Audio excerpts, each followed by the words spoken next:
The last thing he said before slamming the door. "You're on your own now." And he was right, I was. With $500,000 of his debt, a ruined credit score, and a heart cracked in two. But what he didn't know was that I wouldn't just survive. I would ruin him. If you've ever been underestimated, discarded, or told to move on, this story is for you.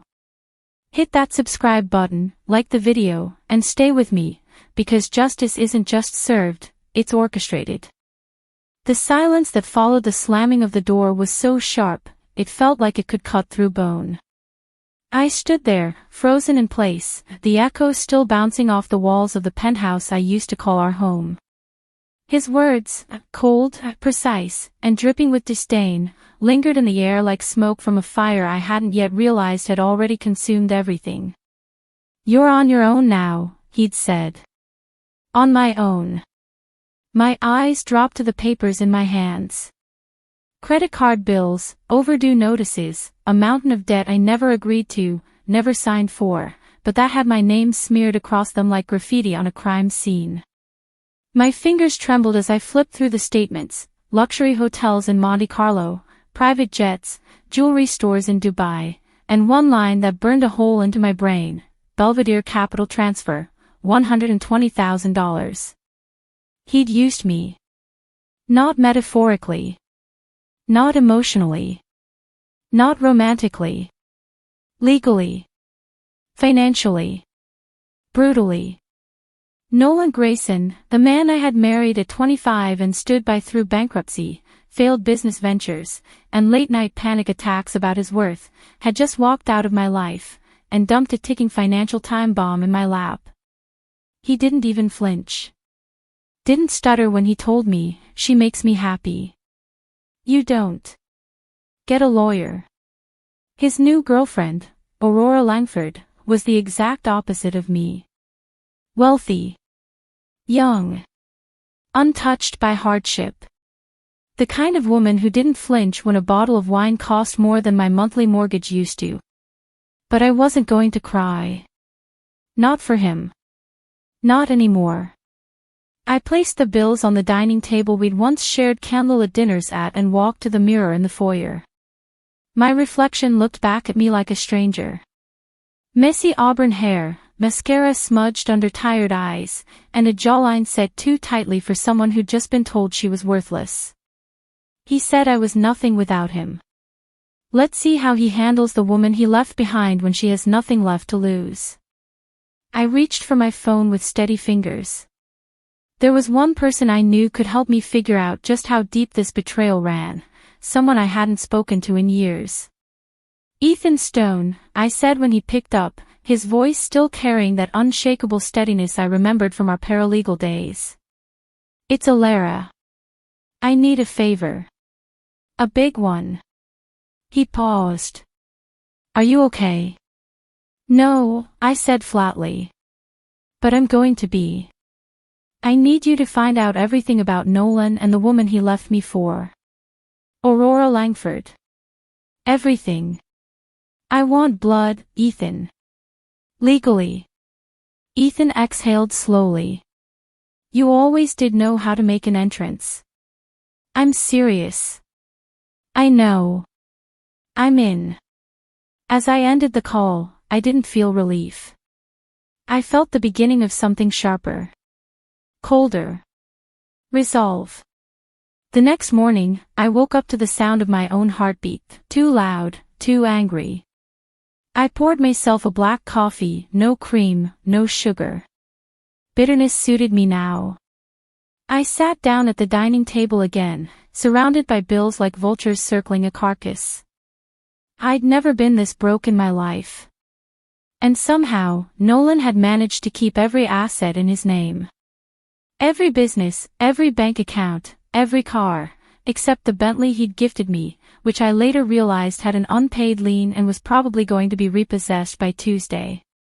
But you don't spend 13 years beside a man like Nolan Grayson without learning how to think 3 moves ahead.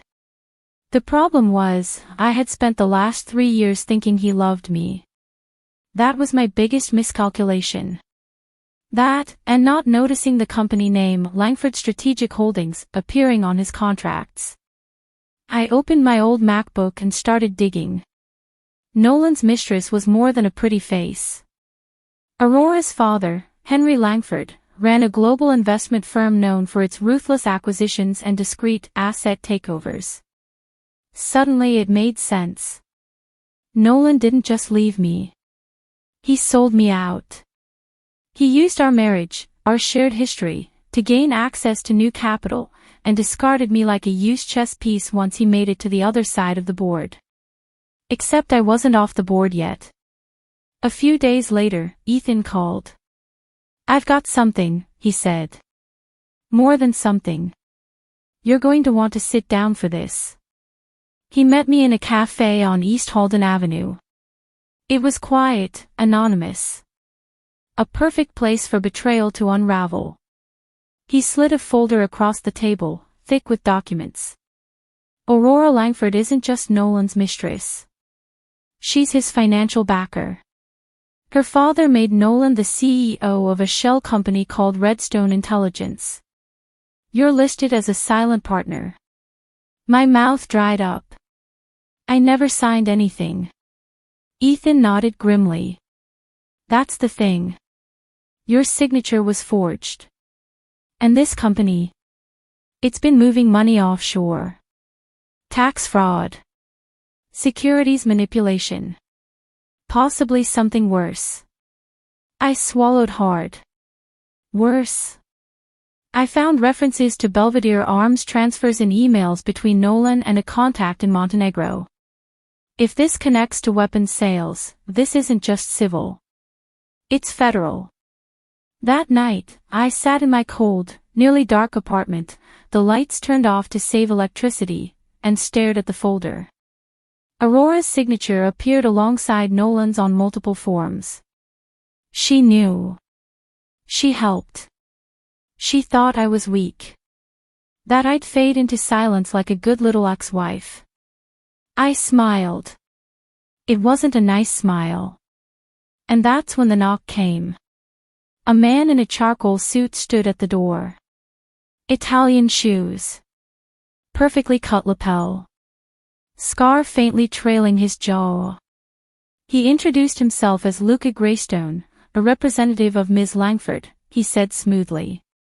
Ms. Langford wishes to resolve this matter, without public scandal, he offered, sliding a sleek contract across my glass coffee table.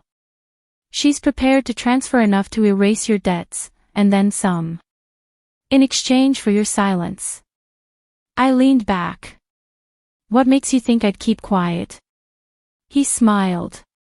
Because we both know you're smarter than they gave you credit for. And because this contract includes something else. Leverage. Power. Revenge. I flipped through the contract. Buried deep within was a clause, one that would grant me executive oversight on all Redstone operations if I signed on as Director of Crisis Control. They wanted me inside the house. They were letting me in. Because they didn't realize, I hadn't come to put out the fire. I'd come to burn the whole damn thing down from the inside. So I picked up the pen. And signed. Not because I trusted them. But because war is won by those who smile when the gates open. And walk in anyway. I had just signed my name onto a contract that would make most people question their sanity. Not because I didn't understand what I was doing. Oh, I understood perfectly. I had just agreed to work inside the very organization that had gutted my life from the inside out. But I wasn't walking into a trap. I was walking into my own plan. The next morning, I arrived at the Langford Global Tower in a navy suit I hadn't worn in years, one Nolan once said made me look too competent. Now it felt like armor. The front desk receptionist smiled at me politely, but I could see the judgment in her eyes. She knew who I was. Everyone in that building probably did. I was the jilted wife. The financial collateral damage. The one Nolan left in the wreckage.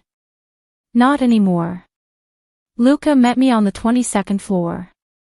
You're early, he said, surprised. I tilted my chin. I'm ready. Miss Langford is waiting.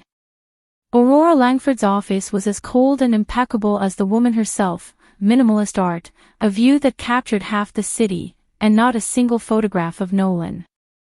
Smart girl. She looked up from her desk with a slight smirk. Mrs. Grayson. Miss Grayson, I corrected, my voice like glass. Of course, she said smoothly. Let's not pretend we're here to like each other. You want revenge. I want protection. Let's just stay useful to each other. I intend to. She stood and walked to a side table where a file sat waiting. This is everything I've got on Nolan's operations. Passwords. Shell companies. Names. Accounts. Redstone is just the top of the iceberg. I flipped open the folder. There it was, the web Nolan had spun over the last 5 years. He was laundering money through Belizean subsidiaries, making arms transactions using encrypted wallets, and even moving bribe money through charitable organizations, including one that, ironically, supported abandoned women. I looked up. Why help me? Why not just bury him yourself? Aurora hesitated, just for a beat. Then her voice came out calm. Because I was in love with a lie. And if he falls, I fall too. I want him gone, but I want to survive it. That's where you come in. You get to be the knife. I get to be the hand that never touched it. Deal, I said without flinching. The days that followed were a dance with danger. From the outside, I was just another strategic consultant in the Langford portfolio. Internally, I was carving my way through Nolan's empire like a surgeon dissecting a malignant tumor. Every document I uncovered added another nail to the coffin. His name was on everything, and mine had been scrubbed from the assets that mattered, but not the liabilities. That was his fatal mistake. I had just finished cataloging a set of encrypted transactions when Ethan called. He's planning something, he said without preamble. A shipment. Not weapons. Something bigger. What? Data. High-level client intel. He's selling it to someone offshore. I stood up, heart pounding. To who? I'm working on it. But you need to be careful. You're in the lion's den, Alara. I'm not afraid, I said. You should be. He was right. That afternoon, I caught Nolan in the elevator. He didn't expect to see me there. His smile flickered for just a second. Well, if it isn't my ex-wife turned office spy. I smiled sweetly. You always did like underestimating me. He leaned in, voice dripping with arrogance. You really think you can outmaneuver me in my own world? I stared at him. No. I think I already am. The elevator dinged, and I stepped off without looking back. The pieces were falling into place. Ethan fed me intel. Aurora handed me access. And me. I recorded everything, duplicating files, cross-referencing transactions, tracking his meetings. I stayed late in the office, eyes burning, fingers flying across the keyboard. Then I found it. The sale. Nolan was planning to sell client security profiles, hundreds of them, to a man listed only as S. Volkov. A name I recognized from an Interpol bulletin. A data broker and weapons dealer with ties to Eastern European cartels. This wasn't just fraud. It was treason adjacent. I met Aurora in her office that night, slamming the file on her glass table. This is what he's doing. Her face drained of color. She picked up the documents, scanned them, and closed the file slowly. He's going to bring everything down. Exactly. So we end it. Now. She looked at me, and for once, the ice cracked. You're not what I expected. I get that a lot. She reached into her drawer and handed me a burner phone. We don't go to the press. We go to the feds. Quietly. Anonymously. I know someone. And just like that, the line was crossed. The next 72 hours were a blur. I handed the files over to Aurora's contact, a federal investigator named Camden Reyes. He took one look and said, "This is enough to sink him. But we'll need you to lure him into a meeting. Something on tape. Something that connects all the dots." "You want me to bait him?" I asked. "You're the only one he underestimates enough to confess to." I didn't hesitate. We set the trap. I texted Nolan using a private account he didn't know I still had. "I know about Redstone. I want to talk." He took the bait. We met at a boutique hotel under the guise of an old lover's closure.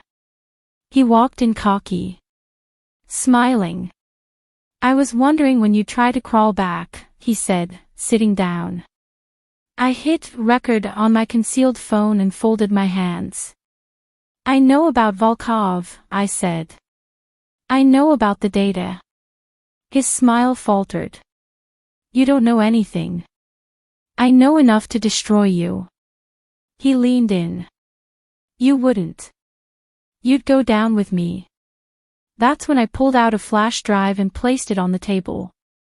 "I'm already safe. It's you who's out of moves." He stared at it for a long moment. Rage flickered in his eyes. "You bitch," he spat. "And you," I said coolly, "are a fool." The door burst open. Camden stepped in with two other agents. Nolan stood, eyes wild. "Aurora, she's behind this." But it was too late. They cuffed him. "Read his rights."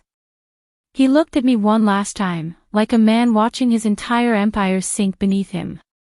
"This isn't over," he snarled. I leaned in, voice low. "For you, it is."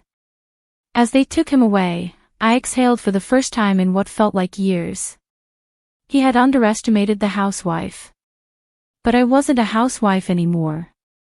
I was the storm. The arrest made headlines, but not the kind that screamed. It was quiet, elegant, even. A small headline in a financial column read, "Tech CEO under federal investigation in data security breach." No photos. No drama. Just the quiet implosion of a man who had once told me I was nothing without him. He was wrong. But as satisfying as it was to see Nolan in handcuffs, that wasn't the end. It wasn't even the middle. Because behind every man who believes he's untouchable, there's often a woman holding the ladder, or planning to kick it out from beneath him. In Nolan's case, that woman was Aurora Langford. After the arrest, she summoned me back to her office, this time offering me bourbon in a crystal glass instead of legal documents. "To survival," she said, clinking her glass lightly against mine. I took a sip, watching her carefully.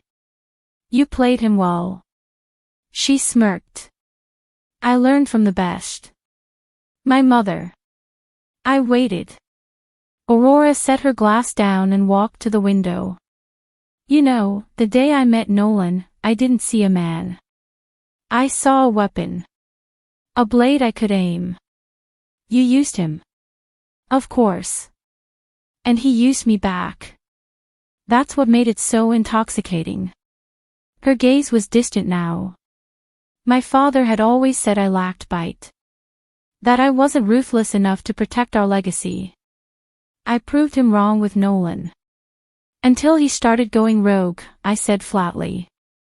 Aurora turned, her expression shuddered again. "He got greedy. He wanted power for himself.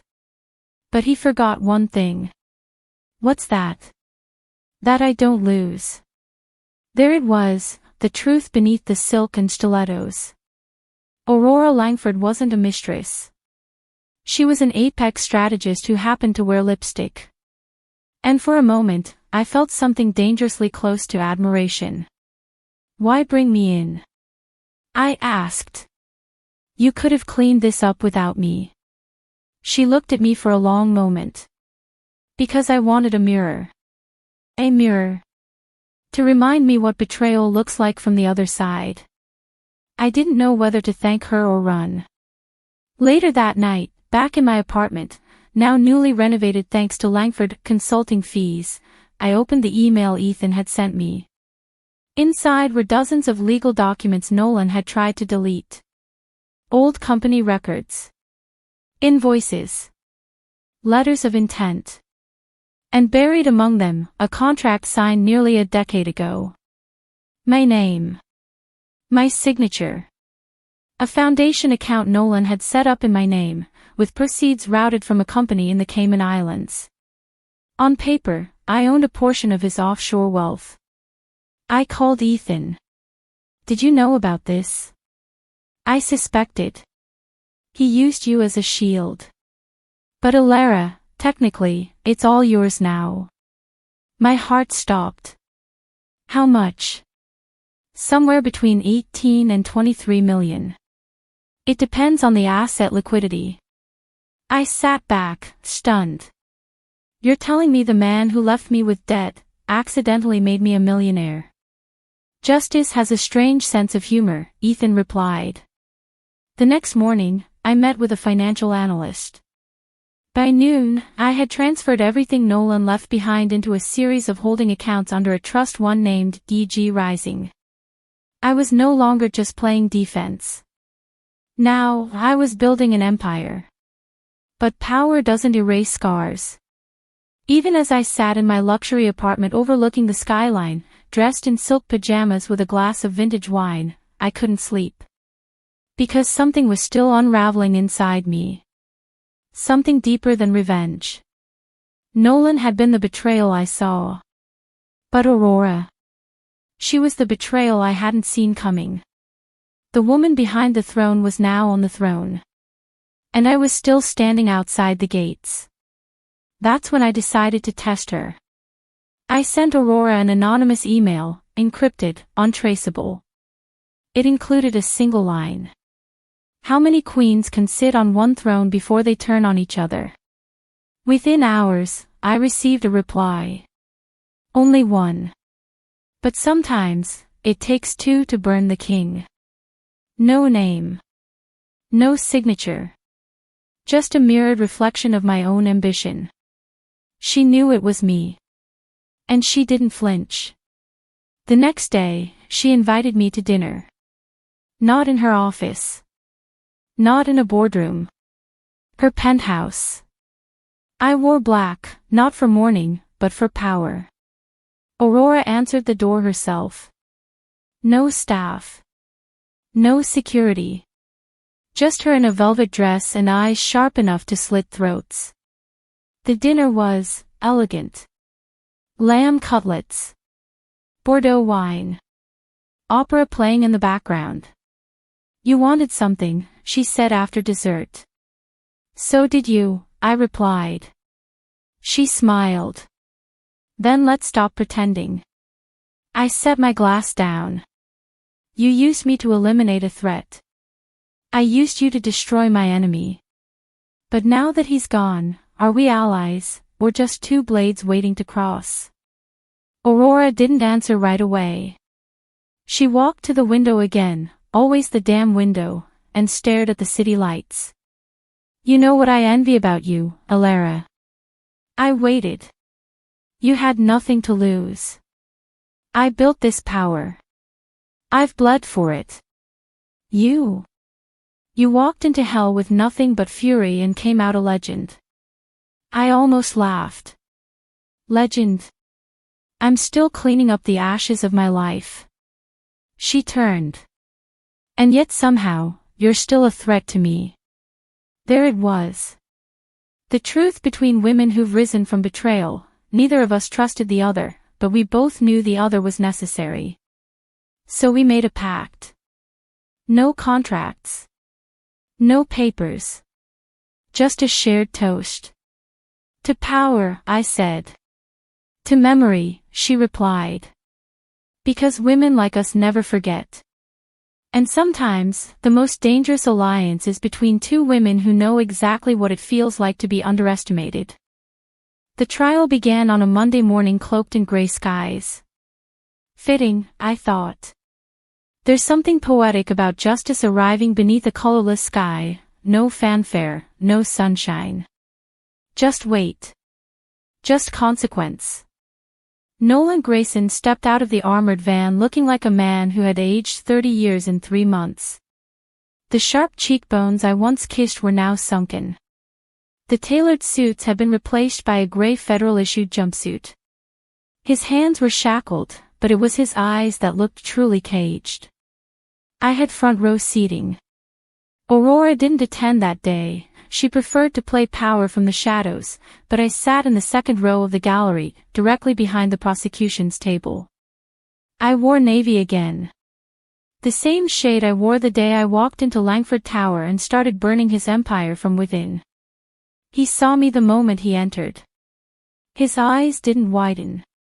His jaw didn't clench. He just stared. And for the first time since I met him, Nolan Grayson looked small. The prosecution wasted no time. Fraud. Tax evasion. International data trafficking. Conspiracy to commit cybercrimes. Multiple counts of identity falsification. The stack of charges was thick enough to choke a man. But it was the evidence, precise, clinical, devastating, that tore his mask off in front of everyone. Emails. Financial records. Encrypted transaction logs. Audio recordings. Surveillance footage. They had it all. I had made sure of that. And then came the witnesses. Former employees. Betrayed investors. Government analysts. And me. I took the stand on day 4. The courtroom was dead silent when I approached the witness chair. I could feel every eye pinned to me like weights sewn into my spine. The prosecutor asked me to describe my marriage. I told the truth. Not the tabloid version. Not the victim story. The truth. That I loved him. That I believed in him. That I stood by him even when the world said not to. That I didn't just lose money or a name, I lost myself. And that, by the end, the man I loved had morphed into a ghost wearing his face. I spoke of the debts. The forged signatures. The emotional bruises that didn't show up in photos. And how I dug myself out, not for revenge, but because I had to remember who I was before he rewrote me. When I finished, there was silence. Even the judge looked like he needed a breath.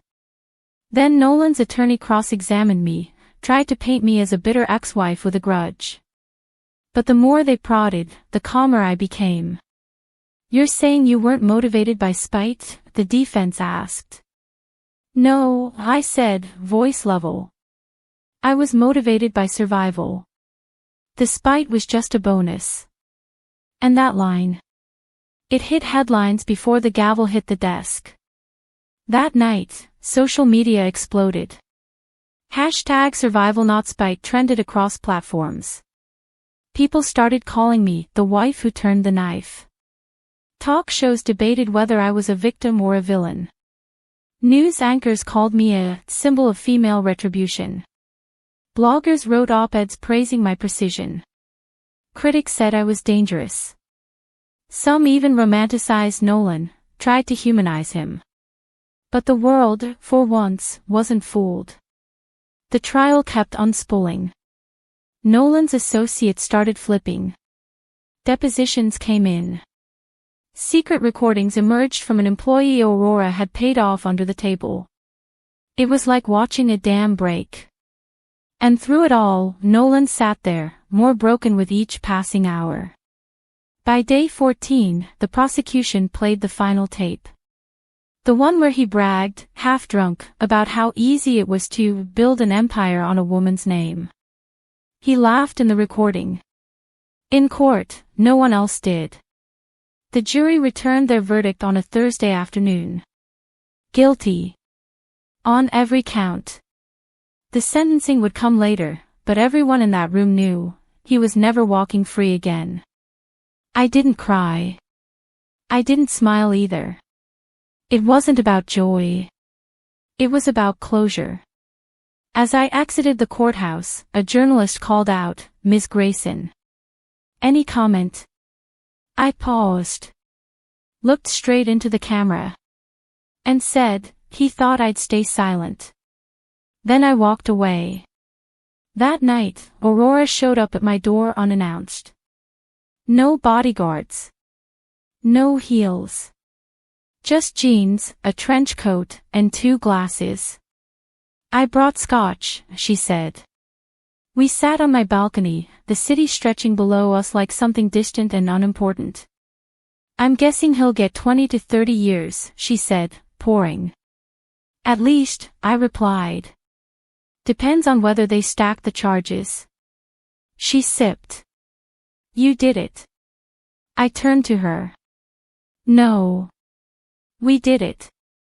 Aurora was quiet for a moment. Then she asked, "So what now?" I looked out at the skyline, at the empire Nolan tried to build on my back and hers. And I said, "Now we build something real. Without the lies. Without the men who thought we were stepping stones." Aurora clinked her glass to mine. "To the women they underestimated." I smiled. "To the women they'll never forget." And far below us, in a prison cell cold enough to echo, Nolan Grayson sat alone, no empire, no mistress, no name left untarnished. He had gambled everything. And lost to the 2 women he tried to play. The morning after the sentencing, I stood in front of a mirror that didn't feel like an enemy anymore. For years, I'd looked into this same glass and seen someone who was constantly trying to live up to Nolan's expectations, the perfect wife, the quiet supporter, the loyal extension of his ambition. But that woman had burned in the fire he lit. And what rose from those ashes wasn't broken. She was something else entirely. Powerful. Precise. Unapologetic. I had spent months dismantling the world that Nolan built out of lies, and in the process, I'd built something of my own, a new life, a new identity, one that could never again be defined by the man I once called husband. The press was relentless. Journalists called daily. TV producers offered book deals and interviews. One even suggested a dramatized miniseries. But I declined them all. I didn't want to be entertainment. I wanted peace. Still, I couldn't fully escape the spotlight.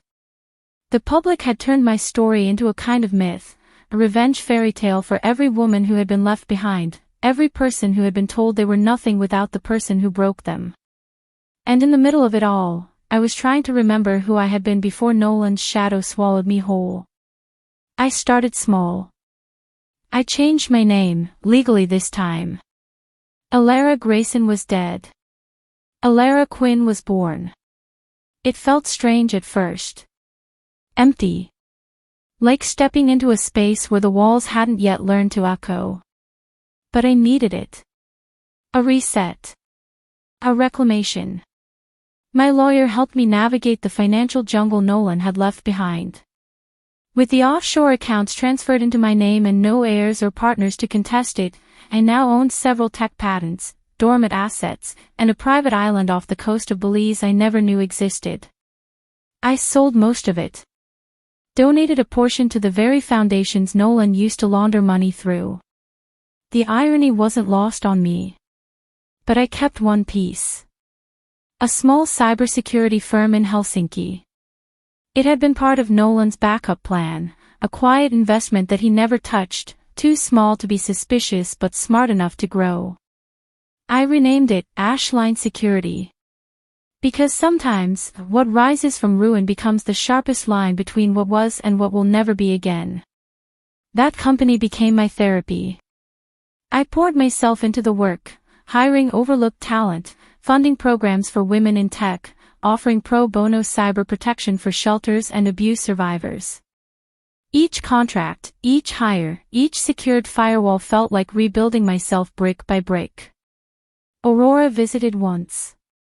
We stood on the balcony of my new headquarters, overlooking a city that didn't know our names. "You look different," she said, sipping espresso from a tiny porcelain cup. "Better?" "No," she said. "Free." She offered me a file folder. "Volkov's people are still sniffing around. They lost money on that data. You might want to beef up your international security." I took the folder and set it down. "Thanks. But I'm not hiding." Aurora raised an eyebrow. "You're brave." "No. I'm done living afraid." She nodded once. "If you ever want in on something bigger." "I don't." That made her pause. "Why?" she asked. I looked her dead in the eyes. "Because power for its own sake isn't healing. It's just a prettier kind of prison." She studied me for a long moment, then smirked. "You're more dangerous than I thought." "Because I learned from the best," I said, and meant it. She laughed, shook her head, and left without another word. That was the last time I saw her. Months passed. One day, I received a letter. Handwritten. No return address. The handwriting stopped my breath. Nolan. I stared at it for 3 days before opening it. Inside were just 4 lines. "You were right. I broke everything, even myself. They say prison changes a man. But you already did. I hope you never look back." No apology. No plea.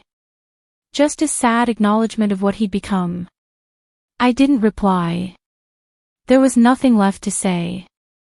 Instead, I walked to the rooftop of my building that evening, stood in the wind, and let the silence hold me. Not as punishment, but as peace. And in that silence, I realized something profound.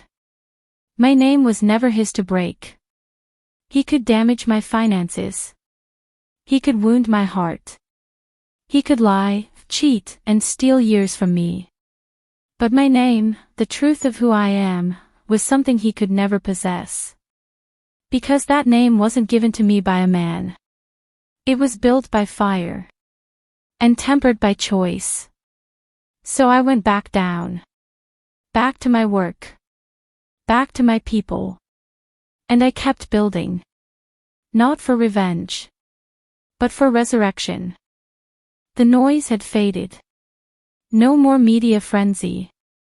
No more courtrooms. No more secret meetings in dark cafes. Silence had returned, the kind that once frightened me, back when Nolan's absence echoed louder than his presence ever did. But now, silence was not a void.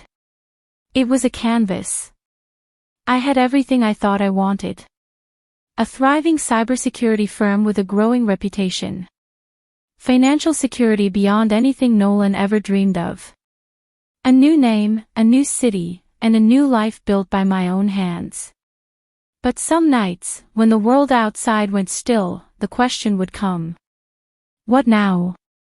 It was a question I'd ignored for months, burying myself in projects and power plays. But now, with Nolan behind bars and Aurora having vanished back into her own empire, there were no more battles to fight. Only the aftershocks to survive. I started therapy. At first, it felt performative, like I was showing up to prove that I was moving on, even though I wasn't sure what that meant. But Dr. Monroe didn't try to fix me. She just listened. Let me unravel slowly, one thread at a time. I told her about the nights I woke up in a sweat, dreaming I was still married, still trapped, still powerless. I told her how I hated mirrors for years because all I saw was the woman he didn't choose. I told her that sometimes I felt like I'd become just as ruthless as Nolan, and I wasn't sure if that scared me or thrilled me. She didn't judge. She said, Healing doesn't mean you return to who you were. It means you decide who you'll become. So I started asking myself, not what I had survived, but who I wanted to be now that I had survived it. That's when I started writing again. It had been years since I put pen to paper for anything other than legal documents or strategic briefs. But now, the words poured out. Not about Nolan. Not about betrayal. About women like me, fighters, rebuilders, warriors in quiet skin. I didn't publish. Not yet. It wasn't about being seen. It was about remembering my voice. One afternoon, as I packed up my things after a long strategy meeting at Ashline, my assistant popped her head in. "There's someone asking to see you." "No appointment." "Says it's personal." I frowned. "Name?" "Lyra Monroe." I froze. Not my therapist. His. Nolan's mother. I hadn't seen her since the trial. She stood in the lobby in a beige coat and black gloves, looking smaller than I remembered. Age had softened her, but her eyes were as piercing as ever. "Alara," she said. "Mrs. Grayson," I replied stiffly. "Please." "Just Lyra." I hesitated, then led her into the small conference room. She sat, smoothed her coat, and got to the point. "He wrote me. From prison." I nodded. I figured he would. "He talks about you more than he talks about himself." I exhaled slowly. "Is that supposed to mean something?" She looked at me, really looked. "It means he knows. What he lost. What he broke.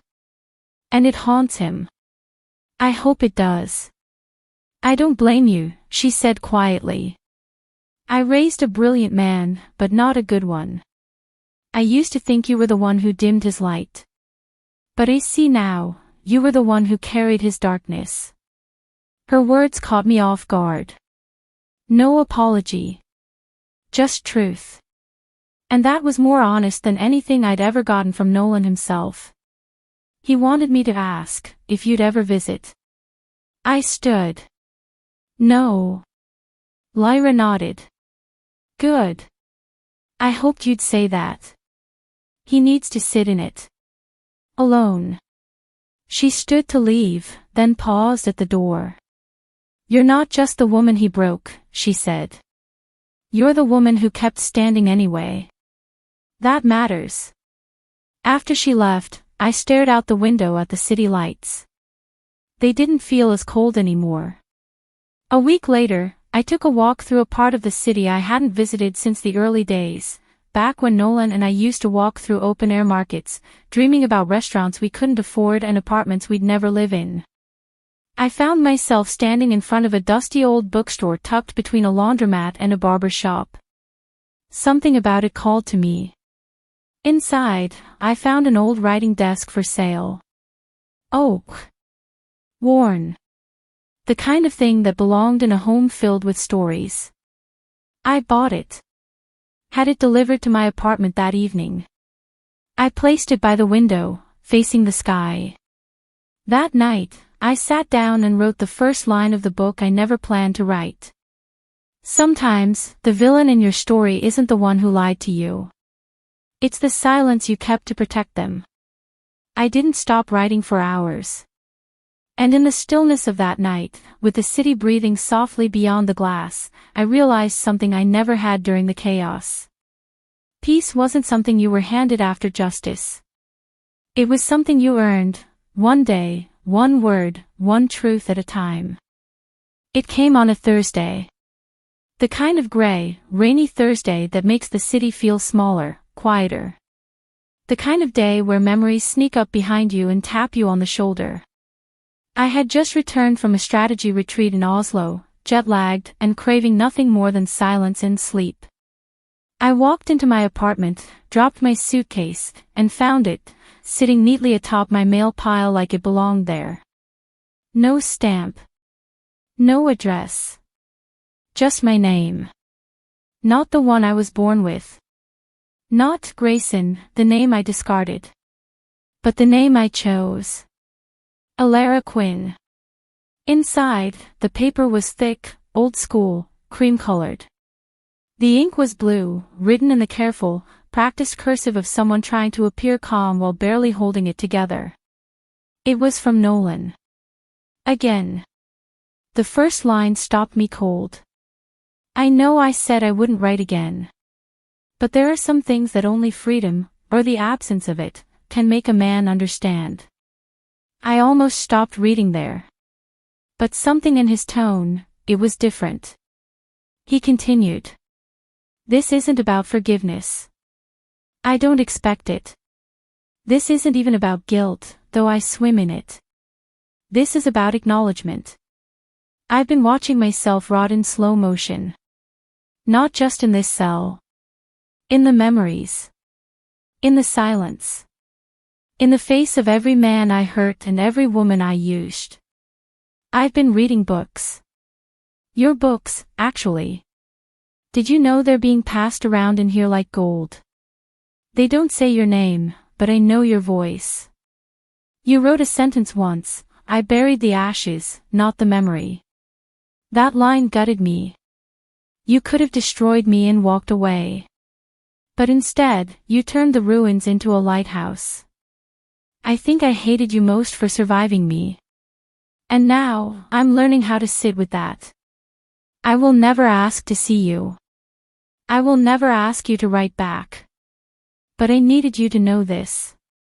You were never the shadow in my story. You were the sun I tried to eclipse. And I failed. The letter ended without a signature. Just a single postscript. Tell your truth. Even if it burns me again. I folded the letter slowly, my fingers trembling. Not from heartbreak. Not from sadness. From something more complicated. Closure. But it wasn't just Nolan's words that shook me. It was what came with the letter, a photocopy of a page from his prison journal. A drawing. Of me. Not the woman he tried to break. The woman I became. Sitting at my desk.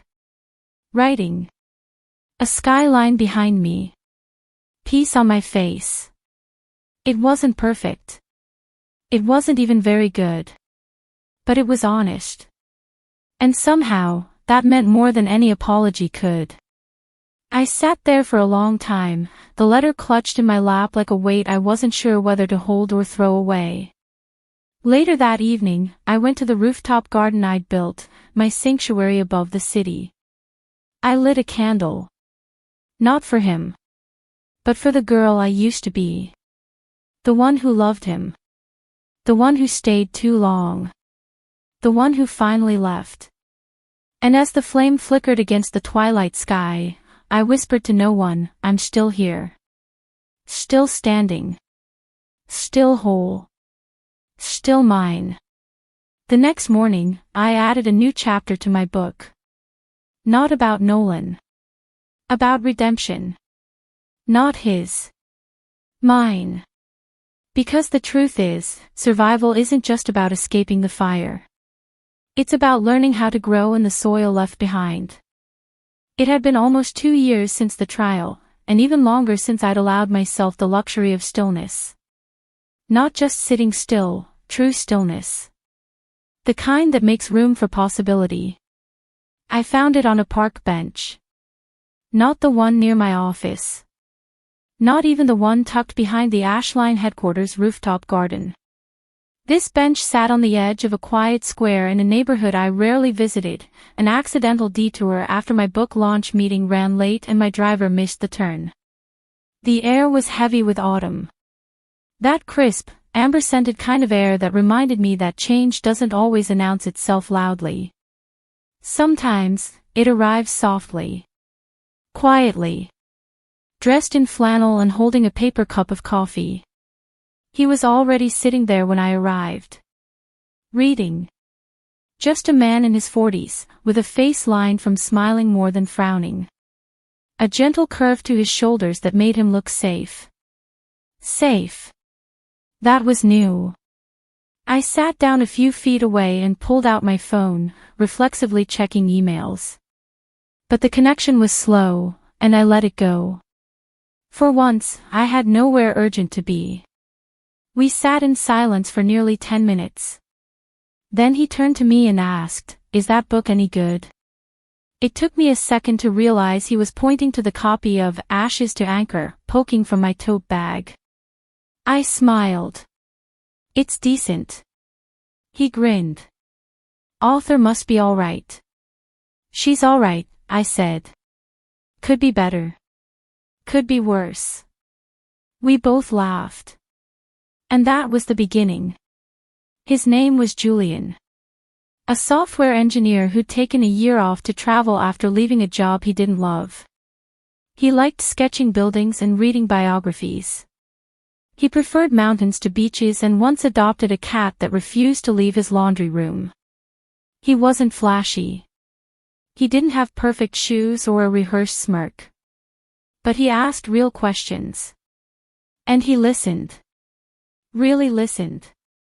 Over the next few weeks, we met again. Once at the bench. Then at a bookstore cafe. Then for a walk in the botanical garden when the leaves were just turning red. I never told him about Nolan. Not right away. I didn't want to lead with my ghosts. Instead, I let him know me.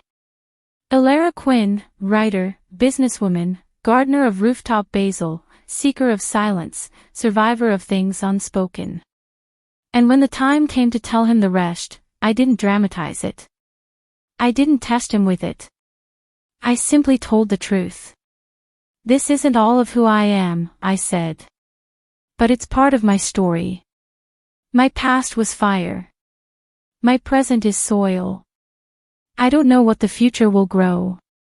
He looked at me, not with pity, not with fear. But with clarity.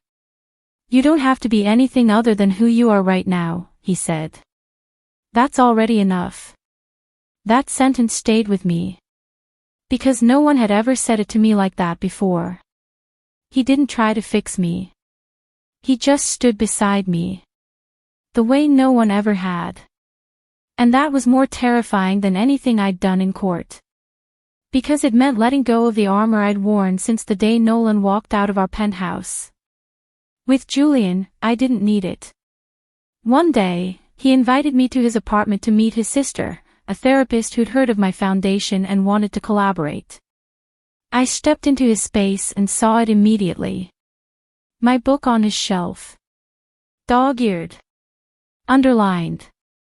Loved. "You read it?" I asked.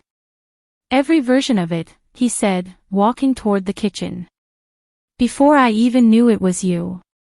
That night, we didn't kiss. We didn't rush. We just sat on the couch and watched the lights in the city flicker like fireflies trapped in glass. I didn't think I'd ever want something real again, I admitted. He looked over at me, soft and steady. "You didn't need to. You just had to be ready when it found you." And I realized, this was it. Not a fairy tale. Not a savior story. Just the quiet, sacred space that forms when two people stop pretending they aren't broken, and start seeing how their cracks fit together. I didn't know what would come next. I wasn't planning a future around him. I was just living one beside him. No expectations. No rescues. Just presence. And after everything I'd survived, that felt like the most radical kind of love there was. It began with a podcast. A true crime channel with a trendy name and a smug host who fancied himself a truth seeker. He called the episode The Femme Fatale Files, Elara Grayson and the Fall of Nolan Tech. I didn't hear about it until a flood of emails and DMs landed in my inbox, each more intrusive than the last.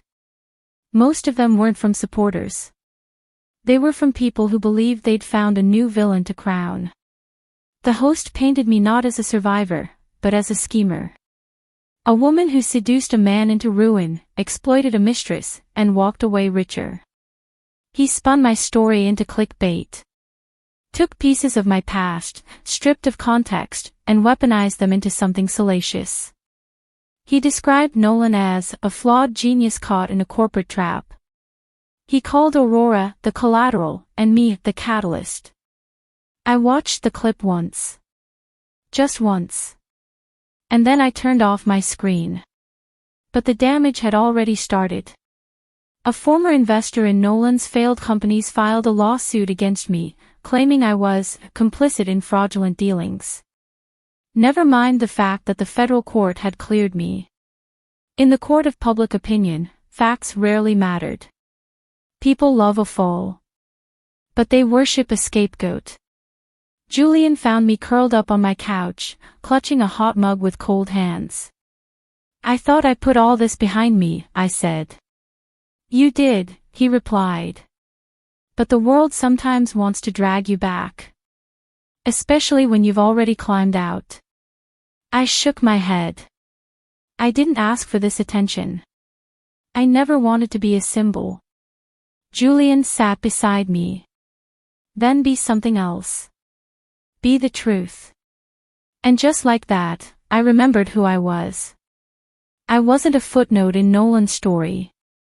I wasn't an idea for someone else to twist. I was the author.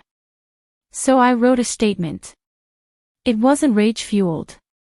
It wasn't defensive. It was precise. I posted it on my foundation's website, titled simply, I am not yours to rewrite. In it, I laid out the facts. I included court transcripts. Links to federal clearances. The timelines. The receipts. And more than that, I included my voice, not angry, but steady. I was not the cause of Nolan Grayson's destruction. He was. I was not the orchestrator of betrayal. I was the result. And while I never asked to become a symbol, I will not be shamed for surviving a storm I didn't create. It went viral. Again. But this time, the response shifted. Women began reposting it with their own captions. I am not yours to rewrite. My story, my voice. She said it for all of us. My inbox overflowed again, but this time with gratitude. Survivors. Professionals. Journalists. Even teenagers who barely knew the full story, but understood the power of reclaiming their narrative. And then came the interview request. Not from a scandalmonger or a gossip channel. From the New York Times. I hesitated. I'd said my piece. I didn't want fame. I wanted freedom. But Dr. Monroe, my therapist, said something that stuck. Silence is sacred, Alara. But sometimes, speaking is survival, too. Especially when someone else is speaking over you. So I agreed. The interview was long, thoughtful, and hard. The journalist didn't ask about Nolan's prison sentence until the end. She spent most of our time asking about after, the healing, the foundation, the writing, the identity work. She asked what it meant to lose everything, and still find yourself. I told her the truth. That healing wasn't a straight line. That some days I still flinched when I heard his name. That the voice in my head wasn't always kind. But also that the version of me now, this version, could sit in her silence and not drown. When the article came out, the headline didn't name him at all. It read, Alara Quinn doesn't want to be your hero. Just your mirror. And something in me softened. Not because I needed the world's approval. But because for the first time in years, the story being told was mine, not someone else's version of it. Julian took me to dinner to celebrate. We toasted quietly. No clinking of glasses. No fanfare. Just a shared look across the table, and a gentle smile. You okay? He asked. I thought for a moment. Then I nodded. I'm whole. And I meant it. Because they had tried to rewrite my story. But I had the pen. And I was just getting started. Spring arrived quietly, the way it often does when you're no longer waiting for the seasons to save you. The air in the city grew softer. Trees bloomed without permission. People smiled easier, laughed louder. It was the kind of season that made you believe in beginnings again, not the dramatic kind, but the steady, grounded kind. The kind that blooms from everything that has come before. And for the first time in years, I felt like I was blooming too. The past no longer sat on my shoulders like a second skin. It lived behind me, in the rear view, where it belonged. I still saw it sometimes, in old headlines, in flashbacks, in letters from Nolan's lawyers requesting clarification on assets he no longer had the right to claim. But it didn't control me. I was living forward. My foundation had grown, more than I'd ever imagined it could. We weren't just helping women reclaim finances anymore. We were rebuilding credit histories.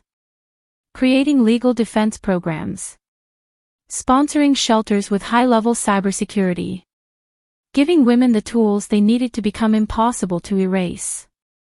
Ashline had expanded to 3 countries. Our Helsinki headquarters had become a model for ethical security systems. The same company Nolan once used as a front had become a lighthouse for survivors. And my book, the one I thought would just be a cathartic experiment, had become a guidepost for thousands. Not because it was brilliant. Not because I was. But because I dared to say the truth plainly. Because I didn't hide the pain or polish the rage. And yet, none of those accomplishments, not the press, not the sales, not the TED Talk invitations, made me feel as proud as one small moment that happened in a coffee shop on a rainy Tuesday afternoon. I was sitting by the window, notebook open, pen paused mid-thought, when a young woman approached my table. She was maybe 23.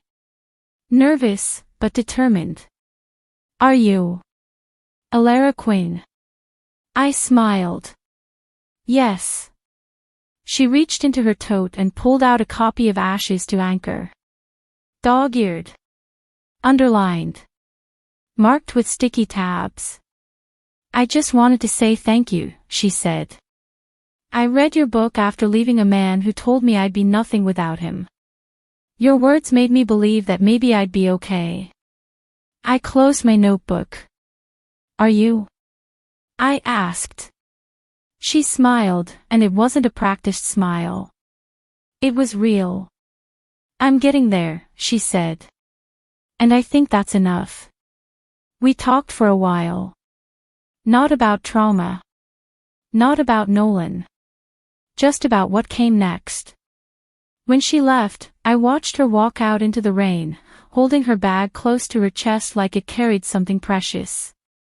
And I felt a peace I hadn't known before. Because that's what survival becomes, eventually. Not fire. Not vengeance. Not applause. But presence. Stillness. A quiet knowing that you are no longer shaped by what tried to break you, but by how you chose to rebuild. That night, Julian made dinner, his famous lentil stew, which was really just decent, but always made with his whole heart. We ate barefoot in the kitchen, listening to Nina Simone on vinyl. He didn't ask about the girl from the coffee shop. He didn't need to. He knew what it meant. After dinner, we curled up on the couch. I rested my head on his chest, listening to the steady beat of a heart that never asked me to shrink. And I realized, this was my beginning. Not the courtroom. Not the fallout. Not even the revenge. But this. The quiet. The choice. The love I gave myself first, and then allowed someone else to offer without condition. I wasn't defined by Nolan. Or Aurora. Or the headlines. Or the scars. I was defined by one truth. That I survived. That I thrived. That I began again. And that I will continue to begin, over and over, for as long as I breathe. Because I was never just his ending. I was always my own beginning.